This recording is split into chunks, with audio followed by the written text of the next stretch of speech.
द्वारा पूछ सकते हैं, यू कैन आस्क, ठीक है। मैसेज टाइप करके भी आप पूछ सकते हैं, ठीक है। कोई जरूरी नहीं है कि आप माइक अनम्यूट करके पूछिए, मैसेज भी टाइप करके पूछ सकते हैं। सबसे पहला जो टर्म हमको पढ़ना है, natural vegetation and wild life, यानी प्राकृतिक वनस्पति और वन्य जीव प्राणी। ये तो आपको पता है कि दोनों हमारे लिए बहुत ही महत्वपूर्ण है। Natural vegetation and wildlife both are very much important for us. दोनों हमारे लिए बहुत ही महत्वपूर्ण है। क्यों महत्वपूर्ण है आपको पता ही है। क्यों महत्वपूर्ण है? क्योंकि ये हमारे लिए रिसोर्स है, यूजफुल है। ये हमारे लिए यूजफुल है। आप पेड़ पौधे जानते ही हैं कि वो ऑक्सीजन रिलीज करते हैं और हमें ऑक्सीजन की जरूरत होती है, ठीक है। तो पेड़ पौधे फर्नीचर देते हैं, तो तमाम चीज आप पढ़ चुके हैं 6th क्लास में कि why natural vegetation is important for us. इस लेसन में पहला चीज जो आपको पढ़ना है वो है कि बायोस्फीयर क्या है। What do you mean by the term biosphere? Biosphere Hindi में इसको कहते हैं, बायोस्फीयर को हिंदी में कहते हैं जैवमंडल, ठीक है। इसको सिंपली डिफाइन करेंगे कि what is biosphere? The narrow zone,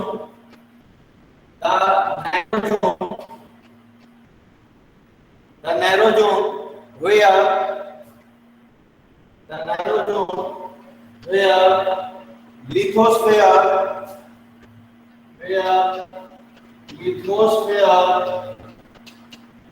hydrosphere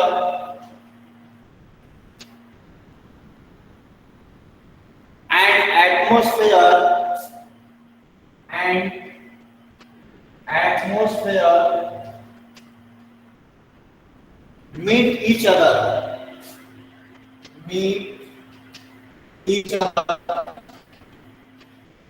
and the life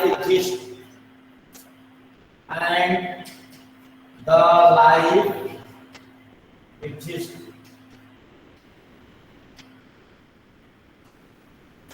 अगर हिंदी में कहेंगे तो हिंदी में कहते हैं बायोस्फीयर को जैवमंडल। हिंदी में बायोस्फीयर को कहते हैं जैवमंडल, ठीक है। जैवमंडल क्या है? पृथ्वी का वह संकीर्ण क्षेत्र जहां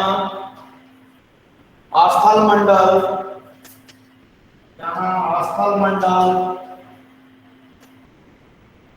जल मंडल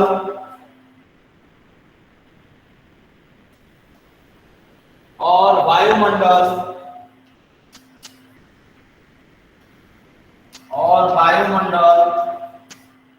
आपस में मिलते हैं, मीट ईच अदर, आपस में मिलते हैं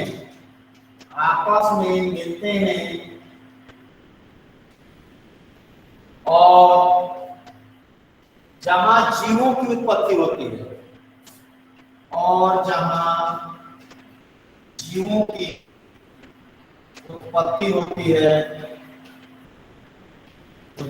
होती है, जैवमंडल कहलाता है।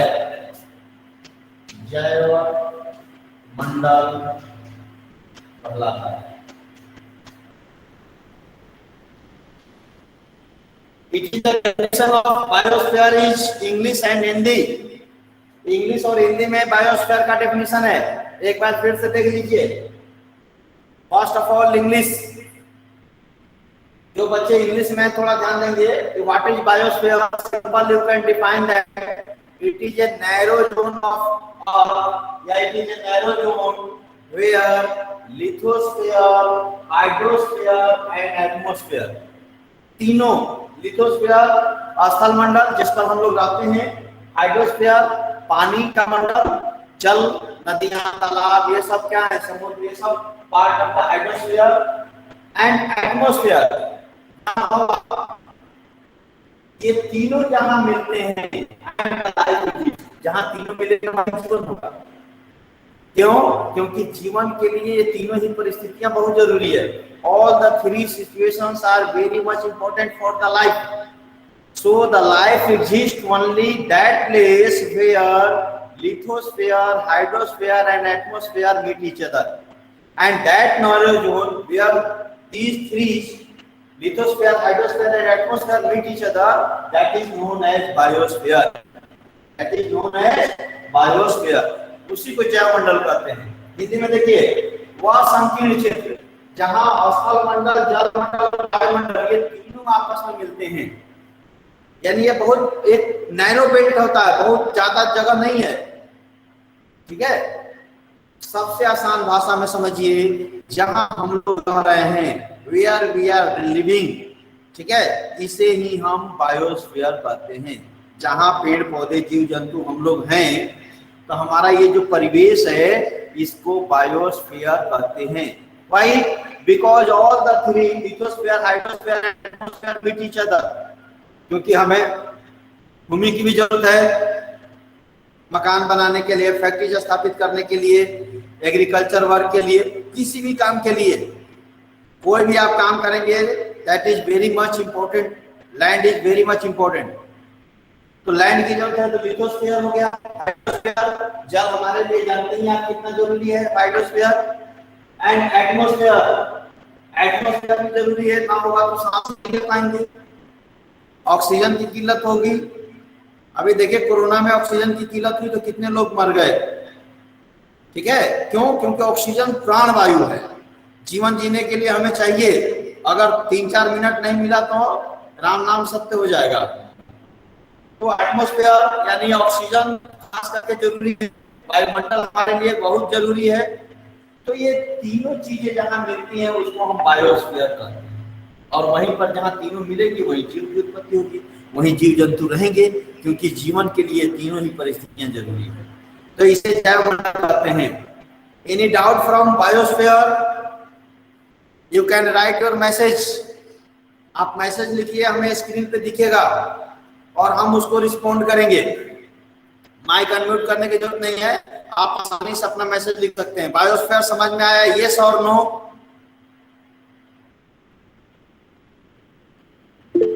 श्रद्धा गौतम का नो सर। क्या नो सर मतलब समझ में नहीं? अच्छा एक, अच्छा यस सर। बाकी लोगों क्या रहे हैं यस सर, एक दो लोगों के नो सर। ओके, जिनको नहीं समझ में आएगा ठीक, चलो पहले से जुड़े हैं उनके समझ में आ गया। एक दो बच्चे जो बाद में आए हैं उनके समझ में नहीं आया, कोई बात नहीं है, एक बार फिर से देख लीजिए last. Okay, thank you for messaging के लिए धन्यवाद। सबके समझ में आ गया है। कुछ बच्चे बाद में जुड़े हैं, उनको थोड़ी सी दिक्कत है। एक बार फिर से देखिए, बायोस्फीयर क्या है? The narrow zone where lithosphere, hydrosphere and atmosphere meet each other and the life exist. जहां स्थल मंडल, जल मंडल और वायुमंडल ये तीनों आपस में मिलते हैं और जहां जीवन की उत्पत्ति होती है, जहां जीवन की उत्पत्ति होती है, उसे ही हम बायोस्फीयर कहते हैं। सिंपल भाषा में कहें तो हम लोग जिस परिवेश में रह रहे हैं, हमारे आसपास का जो परिवेश है, जहां पेड़ पौधे, जीव जंतु और हम लोग मनुष्य रह रहे हैं, इसी को बायोस्फीयर कहते हैं, इसे जैवमंडल कहते हैं, ठीक है। अब दूसरा टर्म है इकोसिस्टम। अब इसको मिटा देते हैं। अब आप दूसरा टर्म जो आपको पढ़ना है that is ecosystem.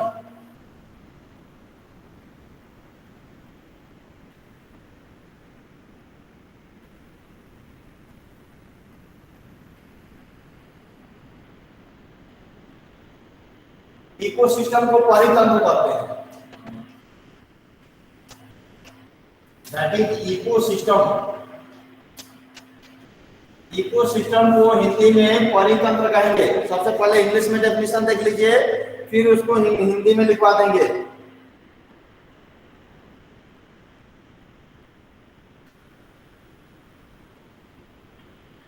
In the biosphere, जैवमंडल में, इन the biosphere living beings are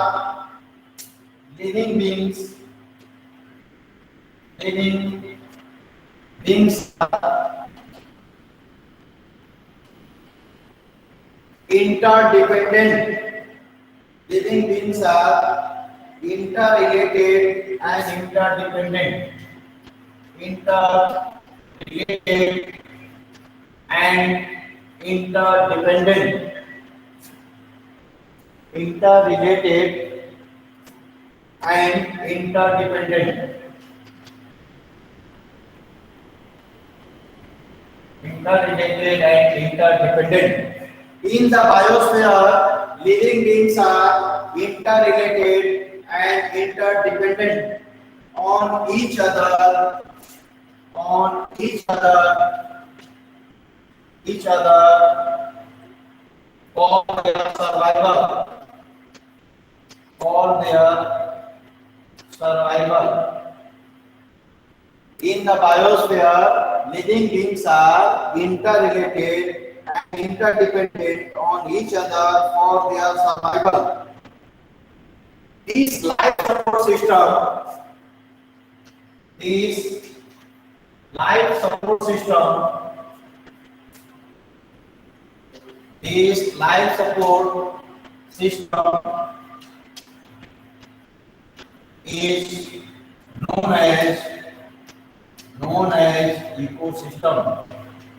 ecosystem example जरूर लिखेंगे इकोसिस्टम के। एग्जाम्पल में लिखिए पॉन्ड, पीओएनडी पॉन्ड, रिवर, डेजर्ट, सी, फॉरेस्ट, etc। हिंदी में लिखेंगे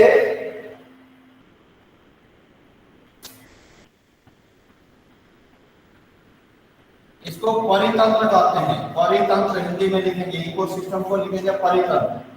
लिखेंगे जैवमंडल में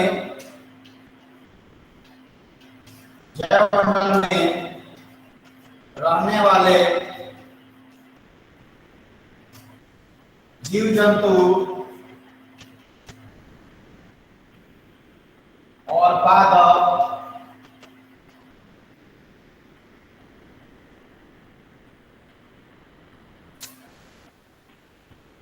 एक दूसरे पर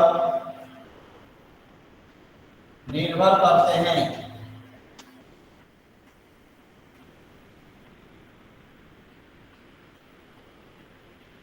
एक दूसरे पर निर्भर करते हैं।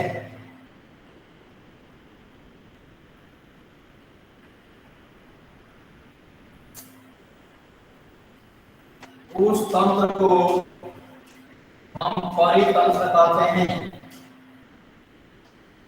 परितंत्र कहते हैं। जैसे तालाब, नदी, समुद्र, मरुस्थल,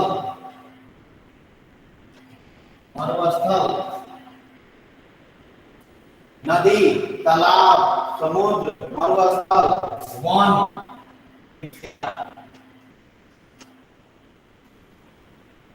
जब भी इकोसिस्टम को आप समझेंगे, एग्जाम्पल से समझेंगे तभी आपको समझ में आएगा। पहले एग्जाम्पल से शुरू करते हैं समझाना। देखिए इकोसिस्टम क्या है? ये part of the biosphere. Biosphere तो एक बहुत बड़ा पार्ट हो गया। जैसे आपने देखा था कि गैलेक्सी बहुत बड़ा हो गया और तारों के छोटे छोटे समूह बनता है तारामंडल।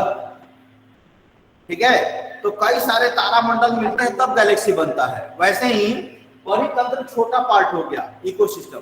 कई सारे इकोसिस्टम मिल जाते हैं, वो सब तो एक बायोस्फीयर। बायोस्फीयर मतलब वो पूरी पृथ्वी का वह मंडल जहाँ मंडल, जलमंडल और वायुमंडल मिलते हैं। बहुत बड़ा पार्ट हो गया बायोस्फीयर। इकोसिस्टम एक उसका पार्ट हो गया, छोटा पार्ट हो गया। जैसे हमारा परिवार, कई परिवार मिलकर समुदाय बना, कई समुदाय मिलकर के राज्य बना, मिलकर देश बने। तो देश और महाद्वीप और पूरा विश्व बड़ा पार्ट हो गया। और हम लोग एक परिवार क्या हो गया, उसका छोटा पार्ट हो गया। एक समुदाय क्या हुआ, छोटा पार्ट हो गया। तब ऐसे कई सारे परितंत्र मिल करके इकोसिस्टम बनते हैं। एक इकोसिस्टम में कई सारे, एक बायोस्फीयर में कई सारे इकोसिस्टम होंगे। एक बायोस्फीयर में कई सारे इकोसिस्टम होंगे। इकोसिस्टम है क्या? जैसे देखिए उदाहरण से शुरू करते हैं। पॉन्ड क्या अपने आप में इकोसिस्टम है। कैसे है? पॉन्ड में रहने वाले the living beings and the non living beings which reside inside the pond, they are interdependent। ठीक है, जो उसमें पादप रहते हैं, जो जीव जंतु रहते हैं, वो दोनों आपस में ही एक दूसरे पर निर्भर करते हैं। बाहरी दुनिया से उनका कोई मतलब नहीं रहता है। तालाब में रहने वाले मछली और एक्वेटिक प्लांट और मछली और जो दूसरे जीव जंतु रहते हैं, वे एक दूसरे पर इंटरडिपेंडेंट रहते हैं। हमारी और आपके हेल्प की उनको कोई जरूरत नहीं रहेगा। वो अपने आप में, यानी जो अपने आप में उनका संसार जो है वो पूर्ण हो, बाहरी दुनिया से उनका कोई मतलब नहीं हो, उसे हम एक इकोसिस्टम कहेंगे। जैसे एक तालाब में रहने वाले aquatic animals, aquatic plant, they are interdependent, वे एक दूसरे पर निर्भर करते हैं। ठीक है, वैसे ही रिवर, नदी में जो एक्वेटिक एनिमल्स हैं, एक्वेटिक प्लांट्स इंटरडिपेंडेंट, एक दूसरे पर निर्भर करते हैं। ठीक है, तो रिवर भी अपने आप में क्या हो गया? एक इकोसिस्टम हो गया। डेजर्ट, मरुस्थल में जितने भी वहां पे रहने वाले एनिमल्स हैं और वहां रहने वाले प्लांट हैं, दे आर इंटरडिपेंडेंट, उनकी जरूरत एक दूसरे से पूरी हो जाती है। बाहरी जो दुनिया की कोई जरूरत नहीं है। डेजर्ट के इकोसिस्टम, समुद्र में भी जो एनिमल्स हैं और जो प्लांट्स हैं, दे आर इंटरडिपेंडेंट, वे एक दूसरे पर निर्भर करते हैं, उनको बाहरी दुनिया की कोई मतलब नहीं। तो समुद्र भी अपने आप में इकोसिस्टम है। फॉरेस्ट, जंगल, ठीक है, जंगल भी, वन भी अपने आप में एक इकोसिस्टम है। क्यों? क्योंकि वन के अंदर जो पेड़ पौधे और जीव जंतु रहते हैं वो एक दूसरे पर निर्भर करते हैं। ठीक है, बड़े जीव जंतु छोटे जीव जंतु को मारेंगे पेड़ पौधों से, तो उनका आपस में ही जीवन यापन चलता है, हमारी आपकी कोई जरूरत नहीं है। तो उनका अपना ही एक संसार है, छोटा संसार है, उनका आपस में अपना संसार है, बाहरी दुनिया की कोई जरूरत नहीं है। तो वो एक इकोसिस्टम। तो इकोसिस्टम क्या हो गया? देखिए, in the biosphere living beings are interrelated and interdependent. जो भी वहां पर लिविंग बीइंग्स होंगे, चाहे वो पेड़ पौधे हो, जीव जंतु हो, they are interrelated and interdependent, दूसरे पर निर्भर करते हैं, बाहरी दुनिया से कोई मतलब नहीं रहेगा। फॉर देयर सर्वाइवल, अपने जीवन के लिए। तो this life support system is known as ecosystem. इसी लाइफ सपोर्ट सिस्टम को हम इकोसिस्टम कहते हैं।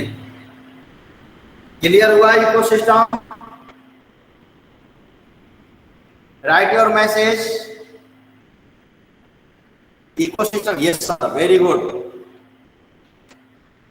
श्रद्धा का मैसेज आ गया कि यस सर, वेरी गुड, बहुत अच्छा। अच्छा, आप लोगों की जानकारी के लिए बता दें कि हम लोगों के कुछ क्लास जो अगर नेटवर्क अच्छा रहता है तो हम लोग क्या करते हैं, उसकी वीडियो रिकॉर्डिंग करते हैं और उसको स्कूल का एक फेसबुक अकाउंट है उस पर भी डालते हैं, वहां से भी आप देख सकते हैं जिन लोगों के क्लास छूट जाते हैं।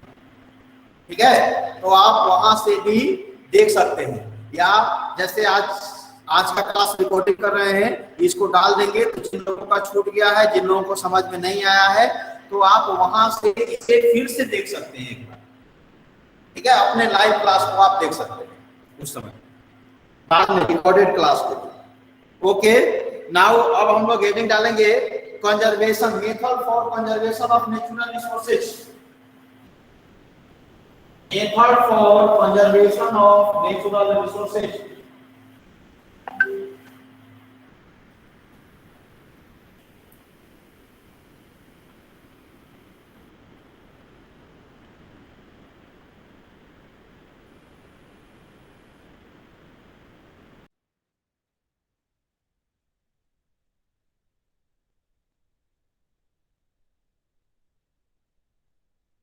Resources, conservation of natural resources.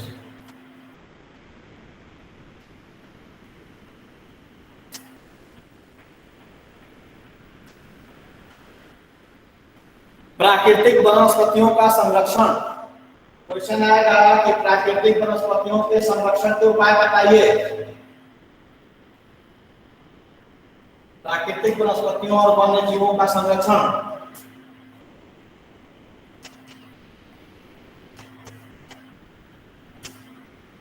तो इसके उपाय क्या क्या हैं, कैसे आप नेचुरल वेजिटेशंस को कंजर्व करेंगे? ठीक है, what are the measures you can take, क्या क्या आप उपाय करेंगे। तो पहला काम क्या करेंगे, पहला तो आप उपाय जानते हैं कि प्राकृतिक वनस्पतियों को सबसे ज्यादा नुकसान किससे होता है, डिफोरेस्टेशन से। ठीक है, तो डिफोरेस्टेशन से होता है तो हम क्या करेंगे,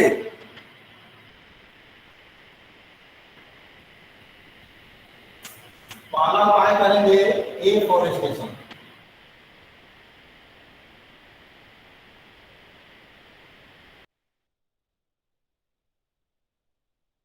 लिख सकते हो या प्लांटिंग फॉरेस्ट, पेड़ पौधे लगाकर, पेड़ पौधों को हम लगाएंगे ताकि,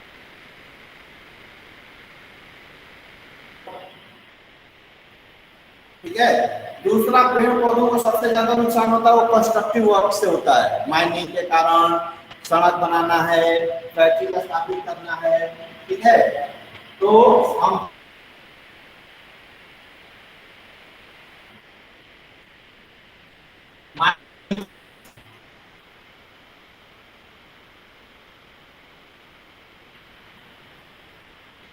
breaking and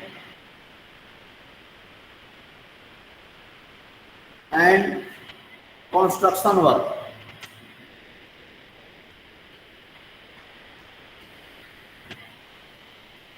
कंस्ट्रक्शन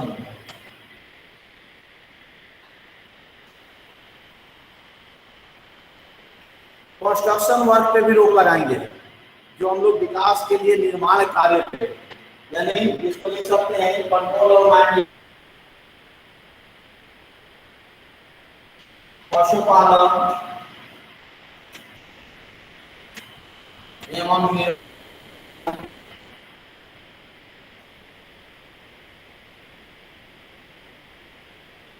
को संतुलित कर, बिल्कुल रोकेंगे नहीं, उसको संतुलित करेंगे, उसको कंट्रोल करेंगे, कार्यों को संतुलित करके।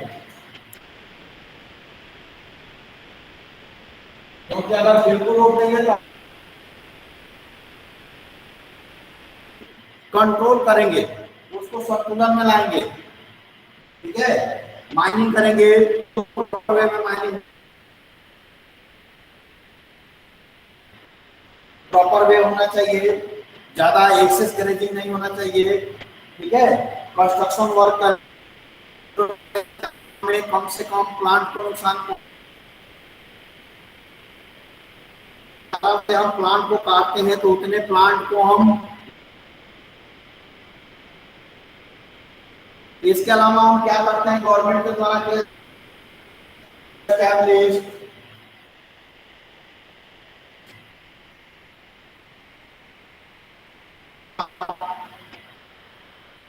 established national park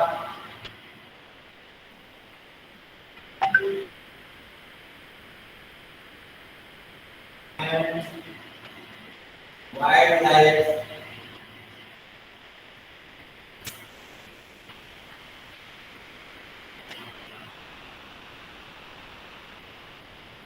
centuries.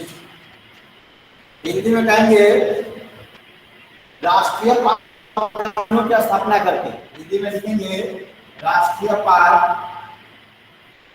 राष्ट्रीय पार्क, राष्ट्रीय पार्कों एवं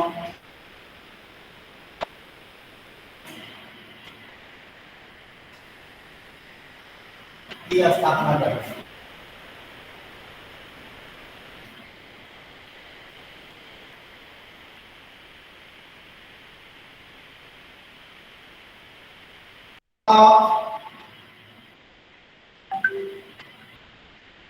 awaken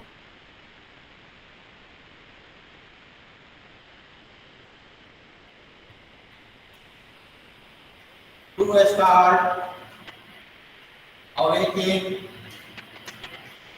program to start awaken programs in societies,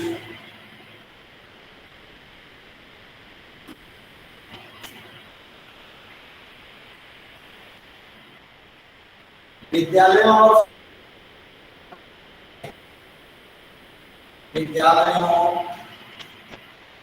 और समुदायों में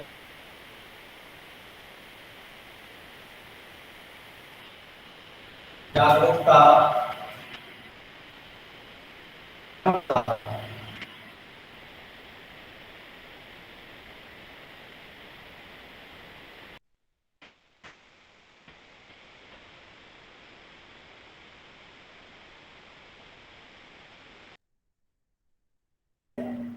ठीक है, टू मेक एंड एक्ट, कानून बना करके कि अगर एनिमल्स को मारते हैं, ठीक है, कानून बनाया भी गया है, अगर आप जंगली जानवरों का शिकार करते हैं तो आपको दंड दिया जाएगा।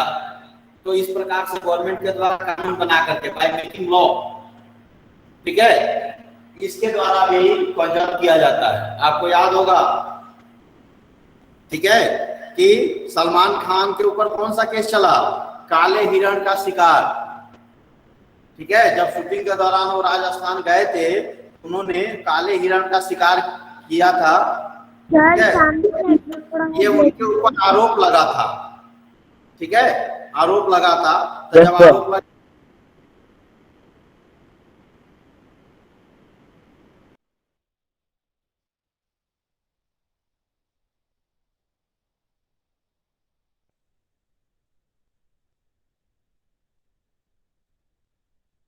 होगी,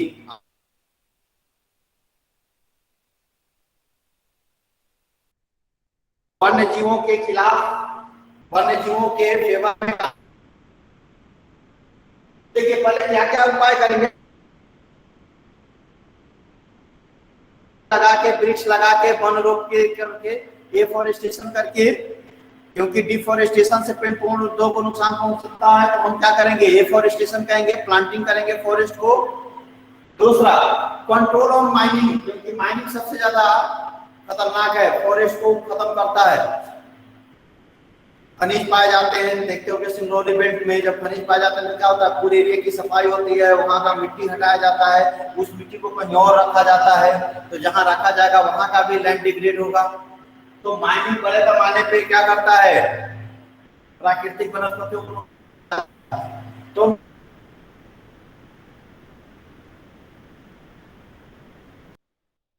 फैक्ट्रियां बंद हो जाएंगी। सर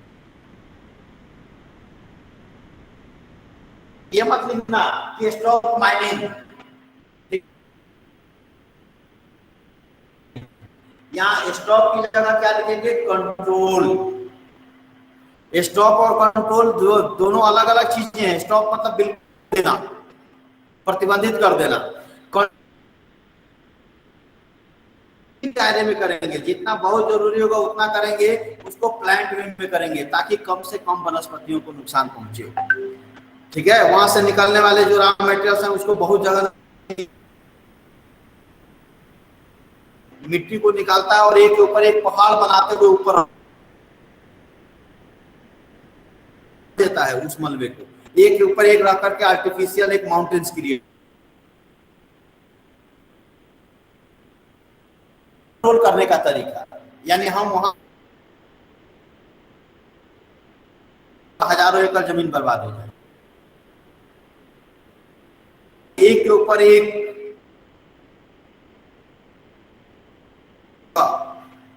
ठीक है, कम से कम वनस्पतियों को नुकसान पहुंचे, इस तरह से माइनिंग करेंगे। लैंड पे बहुत सारे मवेशी चरने और पूरा जो है लैंड कंस्ट्रक्शन वर्क पे रोक लगाएंगे। ऐसा नहीं कि हम यहाँ पेड़ पौधे हजारों पेड़ काट करके फैक्ट्री स्थापित करते हैं, कर सकते हैं हम फैक्ट्री, बंजर जमीन हो, ठीक है, तो कंस्ट्रक्शन वर्क पे हम करेंगे। इसके अलावा तीसरा पॉइंट देखिए, to establish national park and wildlife sanctuaries को स्थापित किया जाएगा। राष्ट्रीय पार्क कहा जाता है उस क्षेत्र में जहां पशु पक्षी स्वच्छंद अपने विचरण करें खुले में, ठीक है। एक बहुत बड़े एरिया को जो नोटिफाइड कर दिया जाता है, घेर दिया जाता है, और वहां वो प्राकृतिक अवस्था में रहते हैं और विकास करते हैं। तो राष्ट्रीय पार्कों की स्थापना की जाएगी, वाइल्ड लाइफ सेंचुरीज बनाए जाएंगे। इसके अलावा अवेकिंग प्रोग्राम चलाए जाएंगे। अवेकिंग प्रोग्राम कहाँ चलाए जाएंगे? सोसाइटीज में और स्कूलों में। क्यों? क्योंकि स्कूलों में और सोसाइटीज में जब जागरूकता हम लाएंगे तभी लोग जानेंगे महत्व को, और जब महत्व को जानेंगे कि क्यों हमारे लिए प्राकृतिक वनस्पतियां महत्वपूर्ण है, तभी वो इनका संरक्षण करेंगे, इनको कंजर्व करेंगे। तो यहां तक आपके सबके समझ में आ गया? कोई डाउट हो तो पूछ लो। Anyone have any doubt? Sir आप रिकॉर्डिंग क्लास खत्म होने के बाद ही भेज देंगे सर? आज कुछ टेक्निकल इश्यू के कारण ना बहुत लेट ज्वाइन हुए थे, तो अभी सिर्फ इतना ही लिखे हैं।